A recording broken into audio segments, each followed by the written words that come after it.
Neuro pulmo and centre for surgical excellence Sai Deepa multi speciality hospital Chandanagar Hyderabad. చాలా మందికి ఏంటంటే pneumonia అనగానే భయపడుతూ ఉంటారు. అసలు ఏంటి నిమోనియా, వాటి లక్షణాలు ఎలా ఉంటాయి, కొద్దిగా వివరంగా చెప్తారా? యాక్చువల్లీ మన లంగ్స్లో ఇన్ఫెక్షన్ వచ్చేసి దానికి వాపు వచ్చి దాంట్లో వాటర్ కానీ చీము కానీ నిండి స్పేసెస్ మొత్తం ఫామ్గా గట్టిగా లివర్ లాగా అయిపోయేసి అది ఎయిర్ ఎక్స్చేంజ్కి పనికి రాకుండా పోతుంది. చెప్తుంటేనే భయం వేస్తుంది. అసలు ఎందుకు వస్తుంది ఇది? మెయిన్గా వచ్చేసి బ్యాక్టీరియా వల్ల వస్తుంది. 75% ఆఫ్ న్యూమోనియా, 20% వచ్చేసి వైరస్ వల్ల, ఇంకో 5% వచ్చేసి ఫంగస్ వల్ల. ఆల్రెడీ న్యూమోనియా ఉండే ఒక వ్యక్తి తగ్గినప్పుడు అవి మనం పీల్చుకున్నప్పుడు మనకు వచ్చేసి మరి ఇంట్లో ఒకరికి వస్తే అందరికి వస్తుంది ఛాన్సెస్ ఆర్ దేర్. కొన్ని సిఓపిడి కావచ్చు, ఆస్తమా కావచ్చు, లేకపోతే హార్ట్ డిసీజెస్ కావచ్చు, వీళ్ళందరూ హై రిస్క్ జోన్లో ఉంటారు అన్నారు. న్యూమోనియా అనేది మోస్ట్ కామన్ ఇన్ ఇండియా. అసలు న్యూమోనియా ఎంత డేంజర్ అవ్వచ్చు? న్యూమోనియాని సరిగా ట్రీట్మెంట్ చేసుకోకపోతే, ఆ వాటర్ని సరిగా ట్రీట్మెంట్ చేయకపోతే పస్ అవుతుంది. కొన్నిసార్లు ఏమవుతుందంటే న్యూమోటోసిల్స్ అని ఫామ్ అవుతాయి. అవి పగిలి ఊపిరితిత్తి టప్ అని పగిలిపోయే ఛాన్స్ ఉంటుంది. The most common cause of death చిన్న పిల్లలు ఏమై ఉంటుంది. మీరు ఇప్పుడు ఇంత మాట్లాడుకున్నా కాబట్టి న్యూమోనియానే ఉండొచ్చేమో అనుకుంటున్నాను. Yes, pneumonia. So 20% of deaths in children వచ్చేసి న్యూమోనియా వల్ల జరుగుతుంది. ఇండియాలో ఇయర్లీ 7 lakhs కిడ్స్ చనిపోతున్నారు. ఎందుకు తెలియదు. ఎవ్రీ మినిట్కి ఒక కిడ్ జస్ట్ న్యూమోనియా వల్ల చనిపోతుంది. Hello everyone, welcome to Suman TV. This is anchor Lasya Reddy. So ప్రస్తుతం మనతో పాటు ఉన్నారు పల్మనాలజిస్ట్ గణపతి రెడ్డి గారు, సాయి దీప హాస్పిటల్స్ చందానగర్ నుంచి. నమస్కారం అండి. నమస్తే అండి. సో చాలా మందికి ఏంటంటే నిమోనియా అనగానే భయపడుతూ ఉంటారు. అసలు ఏంటి నిమోనియా, వాటి లక్షణాలు ఎలా ఉంటాయి, కొద్దిగా వివరంగా చెప్తారా? న్యూమోనియా అంటే ఏం లేదండి. యాక్చువల్లీ మన లంగ్స్లో ఊపిరి పీల్చుకున్న తర్వాత బ్రాంకియల్ సిస్టమ్ తర్వాత ఎక్కడైతే ఈ ఆక్సిజన్ వెళ్ళి రక్తంలో కలుస్తుందో ఆ ఇంటర్ఫేస్ వచ్చేసి ఆల్వియోలై అంటాం. ఆ ఆల్వియోలైలో ఇన్ఫెక్షన్ వచ్చేసి దానికి వాపు వచ్చి దాంట్లో వాటర్ కానీ చీము కానీ నిండి అవి డస్టర్ లాగా అంటే స్పాంజ్ లాగా ఉండే స్పేసెస్ మొత్తం ఫామ్గా గట్టిగా లివర్ లాగా అయిపోయేసి అది ఎయిర్ ఎక్స్చేంజ్కి పనికి రాకుండా పోతుంది. చెప్తుంటేనే భయం వేస్తుంది. సో దాన్ని మనం న్యూమోనియా అంటాం. అసలు ఎందుకు వస్తుంది ఇది? మెయిన్గా వచ్చేసి బ్యాక్టీరియా వల్ల వస్తుంది. 75% ఆఫ్ న్యూమోనియా, 20% వచ్చేసి వైరస్ వల్ల, ఇంకో 5% వచ్చేసి ఫంగస్ వల్ల వస్తుంది. మెయిన్గా ఈ ఆల్వియోలై మెయిన్ ఎక్స్చేంజ్ కాబట్టి వెంటనే మనకి షార్ట్నెస్ ఆఫ్ బ్రీతింగ్ డిఫికల్టీ రావచ్చు, చెమటతో కూడిన దగ్గు వస్తుంది. నెక్స్ట్ ఛాతీలో టైట్గా పట్టేసిన ఫీలింగ్. ఇన్ఫెక్షన్ ఉంది కాబట్టి ఫీవర్. ఈ ఫీవర్ ఎలా ఉంటుంది అంటే high grade fever with chills, అంటే చలితో వణుకుతో వస్తుంది. సో చలి, జ్వరము, దగ్గు, వణకడంతో పాటుగా ఇలా వచ్చింది, ఆయాసం వస్తుంది అంటే ఇమ్మీడియట్గా పల్మనాలజిస్ట్ దగ్గరికి వెళ్ళాలండి. న్యూమోనియా ఉందా లేదా అని చెక్ చేసుకోవాల్సింది. అయితే ఇప్పుడు లంగ్స్ అనగానే మనకంటే లంగ్స్ సంబంధించిన ప్రాబ్లం అనగానే ఒకరి నుంచి ఒకరు స్ప్రెడ్ అవుతుందన్న భయం ఉంటుంది. నిజంగా న్యూమోనియా స్ప్రెడ్ అవుతుందా? సింపుల్ అండి. అందరికీ అవగాహన ఉండే ఇప్పుడు న్యూమోనియా, పల్మనాలజీ ఇవన్నీ అవగాహన కోవిడ్ టైంలో అందరికీ ఆల్మోస్ట్ 90% వచ్చేసింది. Covid is nothing but A pneumonia. So మనకు కోవిడ్ టైంలో ఎన్ని జాగ్రత్తలు తీసుకున్నాం, ఎలా స్ప్రెడ్ అవుతుంది ఏంటి అనేది మొత్తం మనం చూసాం. సో ఇప్పుడు ఒక మనిషి నుంచి ఇంకొక మనిషికి స్ప్రెడ్ అవుతుంది అండి ఇది. ఇంకోటి అట్మాస్ఫియర్. ఆల్రెడీ న్యూమోనియా ఉండే ఒక వ్యక్తి దగ్గినప్పుడు అట్మాస్ఫియర్కి వెళ్ళినప్పుడు అవి మళ్ళీ పీల్చుకున్నప్పుడు ఎయిర్ బార్న్, అవి ఇంకొకళ్ళు ఇన్హలేషన్ అంటాం. ఇన్హలేషన్ త్రూ అవి మనం పీల్చుకున్నప్పుడు మనకు వచ్చేసే ఛాన్స్. మరి ఇంట్లో ఒకరికి వస్తే అందరికి వస్తుందా? Chances are there. కోవిడ్ టైంలో మనం ఐసోలేషన్ ఎందుకు చేసినామంటే అక్కడ ఐ ఇన్ఫెక్టివిటీ ఉంది. సో అన్ని న్యూమోనియాలకు అంత ఇన్ఫెక్టివిటీ ఉండదు. సో ఇప్పుడు ట్యూబర్కులోసిస్ ఉంటుంది, వాళ్ళని కూడా ఐసోలేట్ చేస్తాం. So these are the danger pneumonias. So 90% of the pneumonias ఒకరి నుంచి ఒకరికి ఈజీగా వచ్చేసి వైరల్ న్యూమోనియాస్ మోస్ట్ కామన్. ఇంకోటి ఇన్హలేషన్ కాకుండా ఆస్పిరేషన్ అంటాం. ఆస్పిరేషన్ అంటే మనకు గొంతులో ఉండే ఇన్ఫెక్షన్ కావచ్చు, కడుపులో ఉండే ఇన్ఫెక్షన్స్ కావచ్చు, కొన్ని మనం తిన్నపాటి కావచ్చు, ఆస్పిరేషన్ త్రూ ఊపిరితిత్తులో చేరిపోతాయి. ఇప్పుడు స్ట్రోక్ ఉండే పేషెంట్స్ ఉన్నారు, ఫిట్స్ వచ్చే పేషెంట్స్కి కావచ్చు, వాళ్ళకి ఒక్కసారిగా ఆస్పిరేషన్ అయిపోయి ఊపిరితిత్తుల్లో చేరిపోయి దానివల్ల న్యూమోనియా వస్తుంది. సో దాన్ని ఆస్పిరేషన్ న్యూమోనియా అంటాం. ఇంకోటి ఏంటంటే హెమటోజినస్ స్ప్రెడ్ అంటాం. అంటే ఎక్కడో కిడ్నీలో కావచ్చు, కాళ్ళలో సెల్యులైటిస్ అంటాం కావచ్చు, బ్లడ్లో ఇన్ఫెక్షన్స్, వేరే వేరే ఇన్ఫెక్షన్స్. ఇప్పుడు మనం ఆల్వియోలైలో గ్యాస్ ఎక్స్చేంజ్ బ్లడ్లోకి వెళ్ళిపోతాం చెప్పినాం కదా, ప్రతి ఒక్క బ్లడ్ కణం మనం ఖచ్చితంగా ఆల్వియోలై దగ్గరికి వెళ్ళాల్సిందే.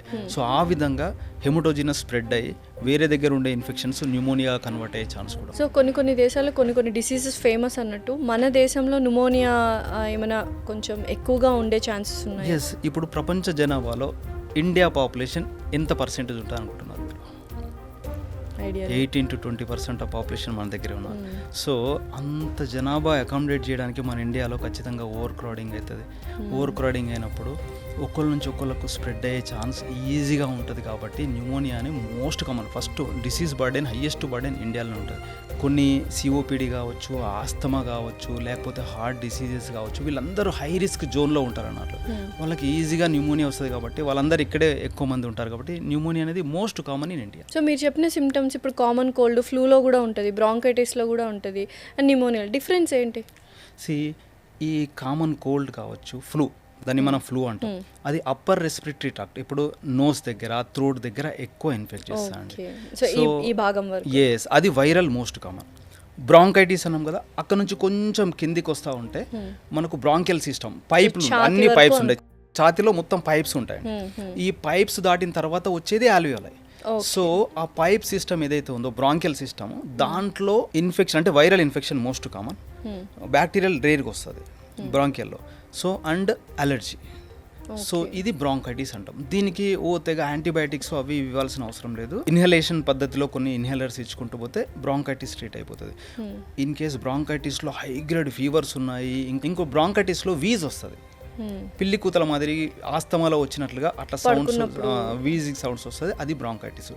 ఇవన్నీ దాటుకొని ఎంత ట్రీట్మెంట్ ఇచ్చినా తగ్గట్లేదు, ఫీవర్ హై గ్రేడ్ ఫీవర్ ఉంది, ఆయాసం ఎక్కువ అవుతుంది, ఇంకా ఫీవర్ హై గ్రేడ్లోకి వెళ్తున్నప్పుడు ఇమ్మీడియట్గా అది న్యూమోనియాగా మనం సస్పెక్ట్ చేయాలి. ఇమ్మీడియట్గా డాక్టర్ని అప్రోచ్ అయిపోవాల్సింది ఈ స్టేజ్లో. బెటర్.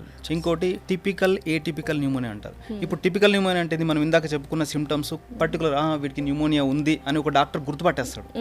కానీ కొన్నిసార్లు న్యూమోనియా మైల్డ్ ఫీవర్ ఉంటుంది, అసలు ఈ shortness of breathing, silent killer, silent లాగా వస్తుంది అన్నట్లు. వాటికి మనం ఎన్ని యాంటీబయాటిక్స్ ఇచ్చినా తగ్గదు. సో దాన్ని మనం ఏటిపికల్ న్యూమోనియా అంటాం. సో దాంట్లో ఇంకా వేరే సిస్టమ్స్ కూడా ఇన్వాల్వ్ అవుతాయి. ఇప్పుడు బ్రెయిన్ ఇన్వాల్వ్ అయ్యి ఫిట్స్ వచ్చే ఛాన్స్ ఉంది, కడుపు అంటే ఇంటెస్టైన్ సిస్టమ్ ఇన్వాల్వ్ అయ్యి loose motions, vomitings. Okay, atypical pneumonia అని మనం ఎప్పుడు డయాగ్నోస్ చేయగలము? అంటే పేషెంట్ రాడ్గా మైల్డ్ ఫీవర్ ఉన్నప్పుడు పారాసెటమాల్ వేసుకొని అయిపోతుంది. సో మీరు ఎలా డయాగ్నోస్ చేస్తారు? తగ్గకపోతే అల్టిమేట్గా డాక్టర్ దగ్గరికి వస్తారు. అప్పుడు వచ్చినప్పుడు మనం రెగ్యులర్ యాంటీబయాటిక్స్, ఇప్పుడు మనకు మామూలుగా ఎమాక్సిసిలిన్, క్లావిలినిక్ యాసిడ్ అందరికీ తెలిసిందే. ఈ కమ్యూనిటీ అక్వైర్డ్ న్యూమోనియా అంటాం. ఈ కమ్యూనిటీ అక్వైర్డ్ న్యూమోనియాలో కామన్గా కమ్యూనిటీలో వచ్చే డిసీజెస్కి మనం ఇది ఇస్తాం, ఎజిత్రోమైసిన్ ఇస్తాం. మామూలుగా ఎజిత్రోమైసిన్ అందరికీ యాడ్ చేయం. యాక్చువల్లీ ఎజిత్రోమైసిన్ వర్క్స్ ఏటిపికల్ న్యూమోనియాస్కి. సో ఈ ఏటిపికల్ న్యూమోనియాస్లో కామన్ సిమ్టమ్స్ తక్కువ చెప్తారు, నెక్స్ట్ ఎక్స్ట్రా సిమ్టమ్స్ చెప్తున్నారు. డయేరియా ఉంది, వామిటింగ్స్ ఉన్నాయి, ఫిట్స్ వస్తున్నాయి, లేకపోతే కొన్ని సెక్సువల్లీ ట్రాన్స్మిటెడ్ డిసీజ్ల ఆట్ల ప్రజెంటేషన్ కూడా అవుతాయి. సో అలా అయినప్పుడు మనం కొంచెం ఏటిపికల్ న్యూమోనియా లాగా మనం సస్పెక్ట్ చేసేసి సో దాన్ని అనుగుణంగా దానికి సంబంధించిన టెస్టులు చేసుకుని దాన్ని ట్రీట్ చేయాలండి. దాని అవసరం ఎంతనా ఉంది. సో యూజువల్గా ఈ ట్రీట్మెంట్స్ అనేవి ఎలా ఉంటాయి? న్యూమోనియాలో first of all before going to treatment మనం ఫస్ట్ డయాగ్నోస్ చేసుకోవాలి. మళ్ళీ హై రిస్క్ జోన్ ఒకటి ఉంటుంది, అసలు ఎవరికి ఎక్కువగా వచ్చే ఛాన్స్ ఉంది, ఎవరిలో కామన్ ఉంటుంది? కామన్గా వచ్చేసి చిన్నపిల్లలు, మెయిన్గా వచ్చేసి పెద్ద వాళ్ళలో 60 ఏళ్ళ పైబడిన వాళ్ళలో. వీళ్ళిద్దరిలో ఎందుకు అంటే వాళ్ళకి ఇమ్యూనిటీ పవర్ కొంచెం తక్కువగా ఉంటుంది. చిన్నపిల్లల్లో ఇమ్యూన్ సిస్టమ్ ఇంకా డెవలప్ కాదు, పెద్దవాళ్ళు వచ్చేసి ఇమ్యూనిటీ పవర్స్ తగ్గిపోతాయి ఏజ్ వల్ల. సో నెక్స్ట్ ఏమిటంటే షుగర్, ఈ కార్డియాక్ హార్ట్ డిసీజెస్ ఉంటాయి. ఇంకోటి ఒబీస్గా ఉండేవాళ్ళు, క్రానిక్ కండిషన్స్ ఉన్న వాళ్ళకి, పెద్దవాళ్ళకి ప్రెగ్నెన్సీలో.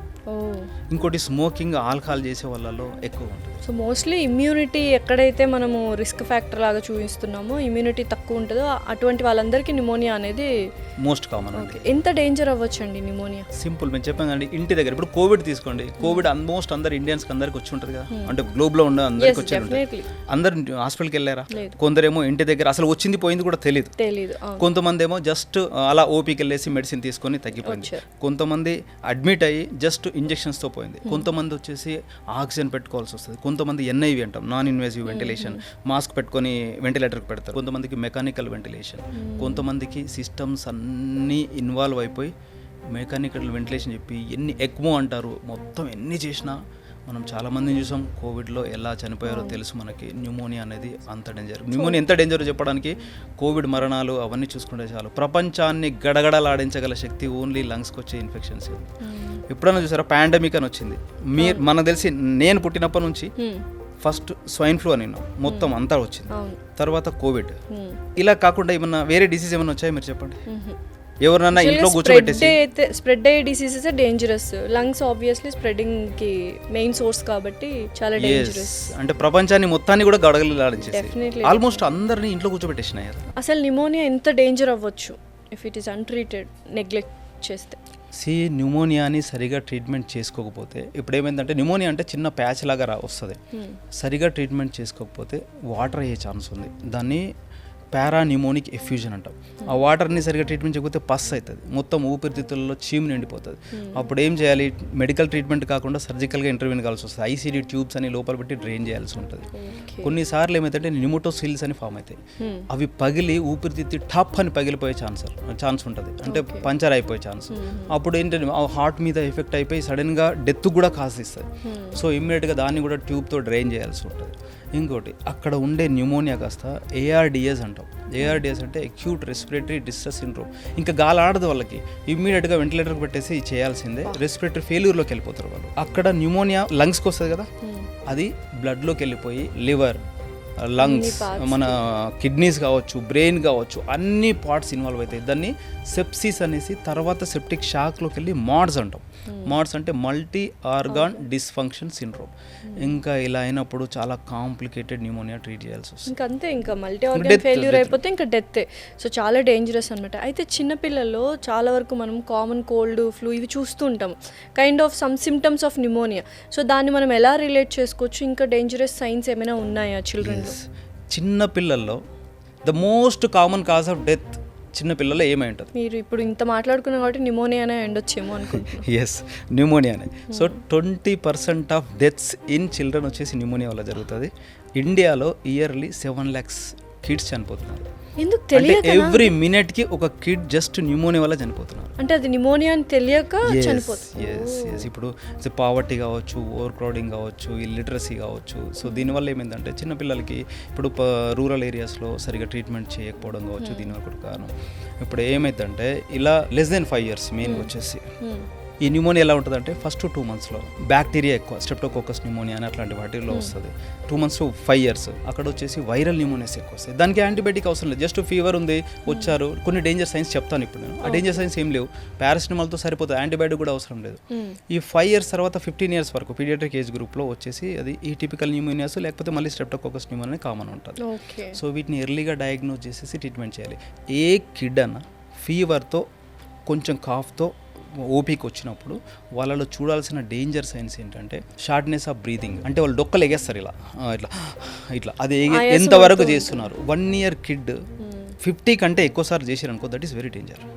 అదే 1 to 5 years కిడ్ 40 కంటే ఎక్కువసార్లు చేశారనుకో, అది డేంజర్. అది కౌంట్ చేసుకోవచ్చు మనం, జస్ట్ అది దానికి పెద్ద పెద్ద టెస్ట్లు అవసరం లేదు, జస్ట్ అబ్జర్వ్ చేసి. ఇంకోటి, చిన్న పిల్లల్లో మనం ఈ రిబ్స్ కింద లోపలికి వెళ్తా ఉంటుంది పీల్చుకున్నప్పుడు, దాన్ని జస్ట్ ఇండ్రాయింగ్స్ అంటాం. అది చూసేసి వానికి ఇప్పుడు చిన్న పిల్లడు 3 months 4 months 4 months ఉంది వానికి, మనం ఎక్కువ చూడాల్సిన అవసరం లేదు, ఈ లోపలికి వెళ్తున్నాయి. సో ఇమ్మీడియట్గా ఫీవర్ ఉంది, డోంట్ బి లేట్, వెంటనే హాస్పిటల్కి తీసుకొచ్చారు. That is second. Third one వచ్చేసి ఫిట్స్ వచ్చే ఛాన్స్ ఉంటుందండి. ఇంకా కొన్ని డేంజర్ సైన్స్లో ఫిట్స్ వచ్చే ఛాన్స్ ఉంటుంది. మాల్ నరిష్డ్, వాడు పుట్టడమే కొంచెం తక్కువ పుట్టాడు, లేకపోతే మాల్ నరిష్మెంట్, ప్రీమెచ్యూర్ బేబీ కావచ్చు, వాళ్ళు ఫీవర్ వచ్చి ఇలా వచ్చిందనుకో అస్సలు ఇంకా వెయిట్ చేయకూడదు. ఫిట్స్ వచ్చిందా వెయిట్ చేయకూడదు. సరే, ఒక పిల్లలు ఉంటారు ఫీవర్ ఫుల్ వచ్చింది, ఎంత పిలిచినా లేయరు, మగ్గత్తగా అట్లనే పడుకొని ఉంటారు, రెస్పాండ్ గారు, that is a danger sign. ఇంకోటి, నువ్వు పాలు తాగిపించినా తాగరు, వాటర్ తాగిపించినా తాగరు, ఫీడింగ్ తీసుకోరు, so that is a danger sign. So ఈ డేంజర్ సైన్స్ ఏ ఉన్నా పిల్లల తల్లిదండ్రులు వెంటనే అప్రమత్తమై దగ్గరుండి హాస్పిటల్కి దగ్గర తీసుకెళ్తే మ్యాక్సిమంగా మనం ఎర్లీగా డయాగ్నోస్ చేసి ట్రీట్మెంట్ చేసుకోవచ్చు. ఇది ట్రీట్మెంట్ లేని డిసీజ్ కాదండి, కానీ అది తెలుసుకోవడానికే టైం పడుతుంది, తెలుసుకోము కాబట్టి డేంజర్ అవుతుంది. ఇప్పుడు చిన్న పిల్లలు లేట్ చేసిన తర్వాత పెద్దోళ్ళ కంటే ఓకే అండి, చిన్న పిల్లలకి ఎన్ఐవి పెట్టాలన్నా ఇంట్యుబేషన్ చేసి ఒక దాంట్లో పెట్టాలి అంటే హౌ డిఫికల్ట్. డెఫినెట్లీ, అండ్ వాళ్ళు చాలా ఫ్రెజైల్ గా ఉంటారు, ఇమ్యూనిటీ కూడా తక్కువ ఉంటుంది కాబట్టి వాళ్ళు ఒక్కరు కాదు, ఫ్యామిలీ మొత్తం పేషెంట్స్ అన్నారు. డెఫినెట్లీ. ఇప్పుడు అంటే మనం ఏవైతే న్యూమోనియాకి సైన్స్ అండ్ సింటమ్స్ చెప్పామో ఇవి టీబీలో కూడా ఉంటాయి, ట్యూబర్క్యులోసిస్ లో. సో వాటిని డిఫరెన్షియేట్ ఎలా చేస్తారు? సో టీబీ అనేది మన ఇండియాలో the most common pneumonia.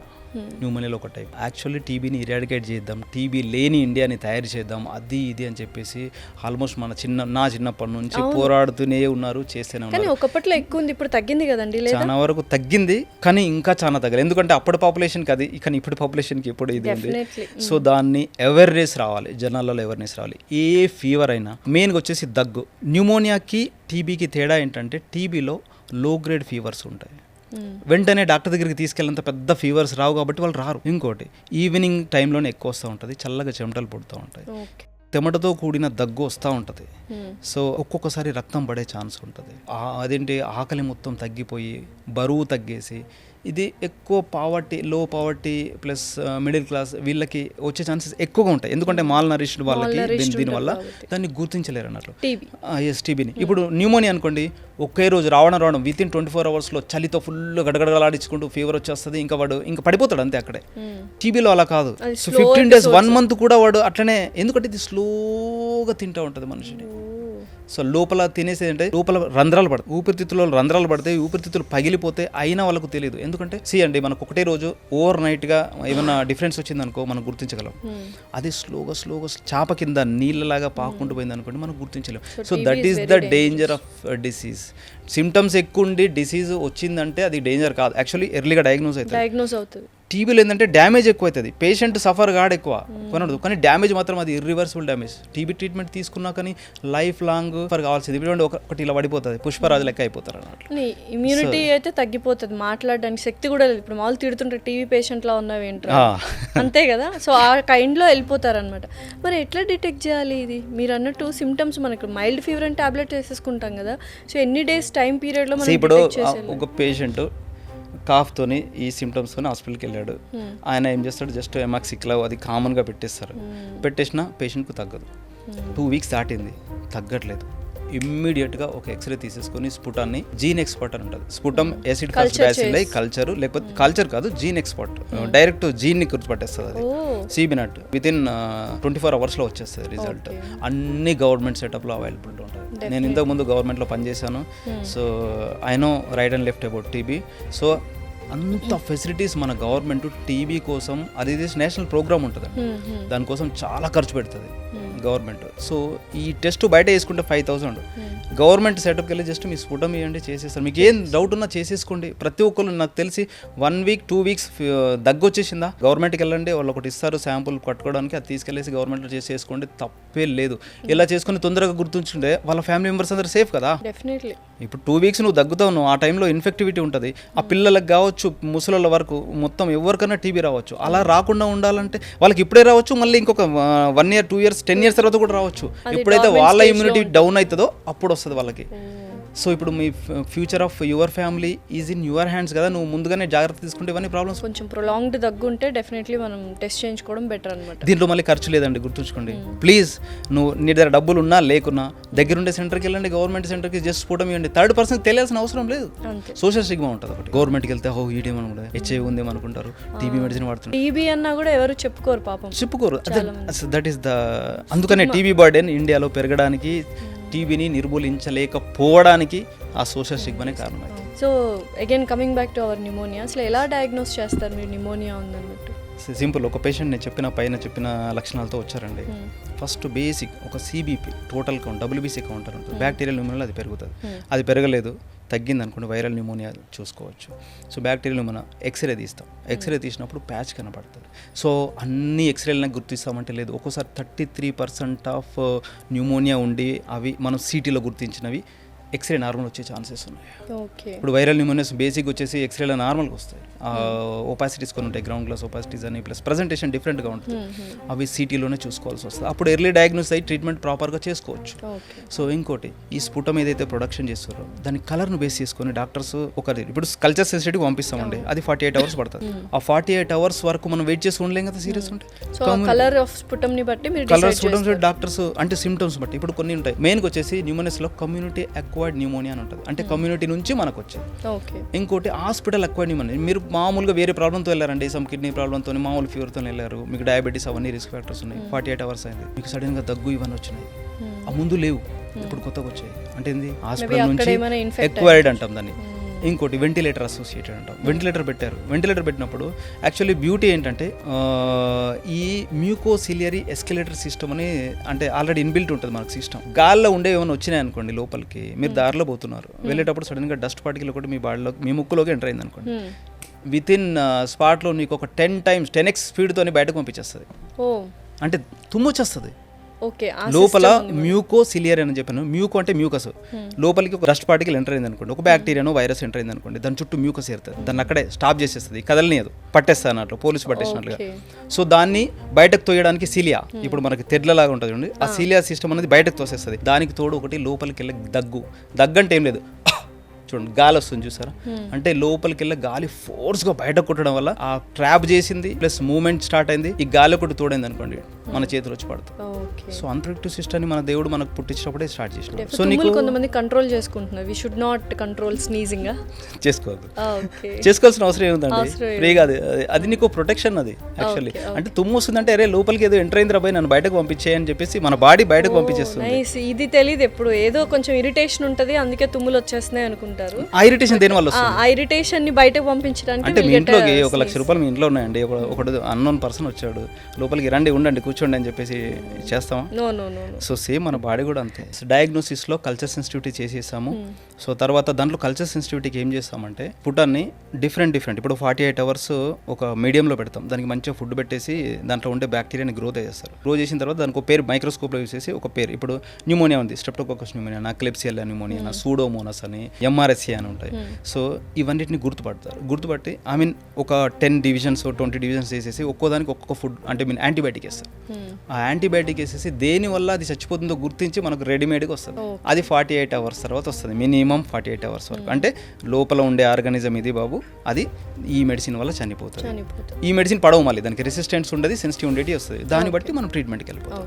So ఇంకోటి ఫంగస్కి కల్చర్ సెన్సిటివిటీ, ఫంగస్ కూడా ఇస్తాం. అలా అని చెప్పేసి అందరికీ పాజిటివ్ వస్తుందని ఏం లేదు, 70% ఆఫ్ ది టైం నెగిటివ్ వస్తుంది, లోపల ఉంటుంది కానీ నెగిటివ్ వస్తుంది. అప్పుడు ఎట్లా డిటెక్ట్ చేస్తారు మీరు? తప్పదు, సిమ్టమ్స్ బట్టి ప్లస్ డాక్టర్ ఎక్స్పీరియన్స్ ని బట్టి. సో రోజు పేషెంట్ ఎలా రెస్పాండ్ అవుతున్నాడు, సో దీన్ని బట్టి కమ్యూనిటీలో కామన్ గా, ఇప్పుడు నేను ఒక ఏరియాలో ఉన్నాను, చుట్టుపక్కల కామన్ గా ఏమైనా డిసీజెస్ ఉన్నాయా, నేను ట్రీటింగ్ పర్సన్ గా ప్రెజెంటింగ్ ఇల్నెస్ అనే హిస్టరీ అంతా, మెడికల్ హిస్టరీ కూడా తీసుకుంటాను. That is very important. ఇప్పుడు వైరల్ ఉన్నాయండి, వైరల్ కి ఏముందండి టెస్ట్, కోవిడ్ టెస్ట్ ఫస్ట్ లో అసలు కోవిడ్ టెస్ట్ లేవు, దానికి వ్యాక్సిన్ లేదు, ట్రీట్మెంట్ లేదు, అన్ని మనమే కనిపెట్టుకున్నాం. సో వచ్చిన తర్వాత మనం చేసుకోవాల్సి వచ్చింది. సో ముందు నుంచే కొంచెం మన బ్రెయిన్ కూడా యూజ్ చేసి కొంచెం ట్రీట్మెంట్ ఫస్ట్ లో లేదన్నారు, తర్వాత ఎంత ఫాస్ట్ గా మన ఇండియా దాంట్లో అసలు మన పేరు ఎంత బాగా వచ్చింది ఇండియాకి. ఇంకోటి వచ్చేసి సిటీ స్కాన్ అయిపోయింది ప్లస్ కల్చర్ సెన్సిటివిటీ అయిపోయింది. మనం ఇప్పుడు నో స్వాబ్స్ కోవిడ్ లో మనం తీసాను చూడండి, అలా చేయొచ్చు. సరే ఇవన్నీ సిమ్టమ్స్ ఉన్నాయండి, తెమ్మ రావట్లేదు, ఏం రావట్లేదు, లోపల ఆర్గానిజం ఏముంది, డ్రై కాఫ్ వస్తుంది, ఏం చేయాలంటే ఎక్కడో ఒక చోట ప్యాచ్ ఉంటుంది కదా, టెక్నిక్స్ ఏంటంటే ముక్కలకి వెళ్ళే పైప్ వేసి బ్రాంకోస్కోప్ అంటాం, ప్యాచ్ వరకు వెళ్ళి అక్కడ మొత్తం వాష్ చేసి ఆ వాష్ని తీస్తాం, బ్రాంకియల్ వాష్ అంటాం, అది తీసి దాన్ని టెస్ట్ పంపిస్తాం, అక్కడ ఏమున్నా మనకు తెలిసిపోతుంది. సో యూజువల్గా మామూలుగా డ్రై కాఫ్ ఉన్న వాళ్ళు, వెట్ కాఫ్ ఉన్న వాళ్ళు చాలా రోజుల నుంచి ఉంటే డెఫినెట్లీ ఈ టెస్ట్లు చేయించుకోవాలా? So that would depends on, ఇప్పుడు డ్రై కాఫ్ బెటర్ అంటారు, అంటే అందరికీ అన్ని అవసరం లేదండి. ఇప్పుడు డ్రై కాఫ్ ఉంది, ఫీవర్ లేదు, ఏం లేదు, సింపుల్ గా వస్తుంది ఆస్తమా, కాఫ్ వేరియంట్ ఆస్తమా అంటాం, బ్రాంకైటిస్, ఇప్పుడు ఎలర్జిక్ బ్రాంకైటిస్, వైరల్ ఫీవర్ వస్తుంది. ఇప్పుడు ట్రెండ్ ఏంటంటే ఫీవర్ వస్తుంది 1 or 2 days ఉంటుంది, అంతే పోతుంది.